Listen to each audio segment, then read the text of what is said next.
قاضی chief justice جو ہیں قاضی فائزی، آپ ان کی لیگسی کیا دیکھ رہے ہیں 13 ماہ کے بعد جب وہ اس سیٹ پہ نہیں ہوں گے؟ آپ کیا سمجھتے ہیں وہ کچھ ایسی ریولوشنری کیٹیکلزمک تبدیلیاں لا سکیں گے ہمارے جو supreme court the way it works? دیکھیں، میرا خیال ہے کہ جو چیف جسٹس کر سکتا ہے قانون اور آئین کے دائرے میں رہتے ہوئے، وہ تو میرا خیال ہے یہ کریں گے، اور کبھی ڈٹرمنڈ ہے کہ میں کچھ اچیو کر لوں اور ایسا کوئی ڈفرینٹ کروں تاکہ جاتی ہوئی میری لیگیسی باقی رہے۔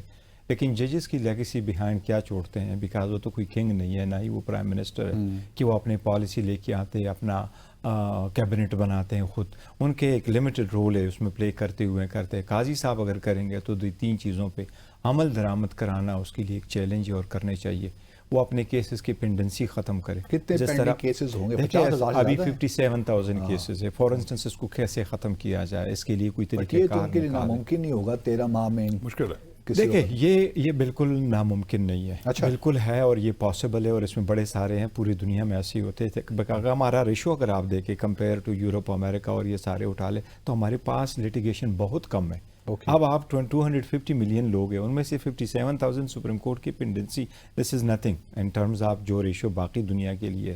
ہم نے صرف یہ بنایا کہ بہت زیادہ کیسز سپریم کورٹ میں ایسے آنا شروع ہو گئے جو نیچے کی سپریم کورٹ میں مطلب کوئی کاسٹ نہیں لگتا، پریویس لٹیگیشن بہت زیادہ ہے، تو اس کے لیے تو قاضی صاحب نے ضرور کچھ نہ کچھ ایسے اقدامات کرنے جس سے حل ہو جائے۔ جس طرح ابھی یہ فرما رہے تھے کہ نہیں جی اگر 14 دن میں ہو جائے، 14 دن کا ایسا نہیں ہے کہ اس لا میں فرسٹ ٹائم لے کے آئے، اس میں تو ایک کنسٹیٹیوشنل ایشو انوالو ہے کہ یہ لا کمپیٹنسی ہے، لے کے نہیں آ سکتے تھے، اور اس پہ دیر از اے ویژن بیہائنڈ اٹ کہ یہ لا میں اس لیے آپ چینجز نہ لے کے آئے کہ سپریم کورٹ کل کوئی گورنمنٹ آئے گی، وہ اپنے لیے اپیل پرووائڈ کرے گی، ختم ہو جائے گی، پھر نہیں پرووائڈ کریں گے۔ اب 14 دن کا جہاں تک ذکر ہے تو ہمارے لا میں پہلے سے یہ موجود ہے۔ نیب کے قانون میں لکھا ہے 30 دن میں نیب کا پورا ٹرائل ہو، وہ بھی نہیں ہو رہا۔ 120 دن پرووائڈ ہوئے ہیں کہ الیکشن میٹر 120 دن میں پرووائڈ ہو، وہ کر دے۔ انٹر ٹیررزم میں پرووائڈ کہ 7 دن میں ٹرائلز ہو، تو اس پہ عمل درآمد نہیں ہوتا۔ اب ان پہ عمل درآمد ان کو کروانا پڑے گا، اور یہ پلیڈنگز کلوز کروانی پڑے گی، اور خاص کر جو قاضی صاحب کو چیلنجنگ نظر آئے گا، عدالت کے احکامات کو ہوا میں اڑائے جا رہے ہیں، اس پہ بالکل عمل درآمد نہیں ہو رہا۔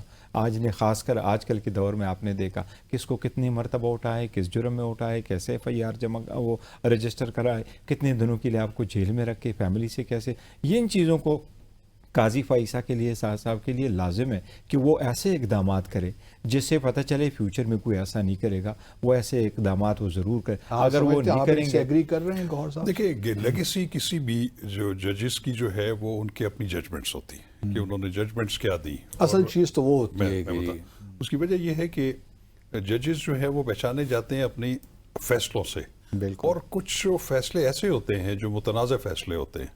میں ہمیشہ یہ بات کرتا ہوں کہ وہ آئینی مسائل یا وہ آئینی معاملات جس کا فال آؤٹس ہوں، اس میں کوئی بھی جب ججمنٹ دی جاتی ہے تو وہ پھر ججمنٹ تاریخ کا حصہ بن جاتی ہے، پھر تاریخ یہ ڈیسائیڈ کرتی ہے کہ وہ ججمنٹ درست تھی یا غلط تھی۔ تو اس لیے میں سمجھتا ہوں کہ کچھ ججمنٹس ایسی ہوتی ہیں جو کہ ٹھیک ہے، وہ بائنڈنگ افیکٹ اس کا ہوتا ہے، اب آرٹیکل 189 کے تحت کہ وہ امپلیمنٹیبل ہیں، ضرور ہونی چاہیے، لیکن ان کو تاریخ جو ہے وہ پھر کبھی اس ججمنٹ کو جو ہے نا وہ نہیں کرتی، اس سینکٹیٹی جو ہے وہ نہیں اٹیچ کرتی۔ جیسے اب بھٹو صاحب کا جو مرڈر، وہ جو جوڈیشل مرڈر، اس کو آج تک کوئی نظیر جو ہے اس کو بطور نظیر نہیں لیا جاتا ہماری عدالتوں میں بھی۔ پاناما کیس کے بارے میں بھی یہی کہا جاتا ہے بہت سارے۔ میں یہ کہتا ہوں کہ جب وہ پھر تاریخ جب اس کو تعین کرتی ہے کہ یہ کیس درست تھا یا نہیں تھا، یہ فیصلہ درست تھا، وہ کچھ عرصے کے بعد وہ پھر اس کے ساتھ وہ جو بھی ہے اس کے نیگیٹو یا پازیٹیو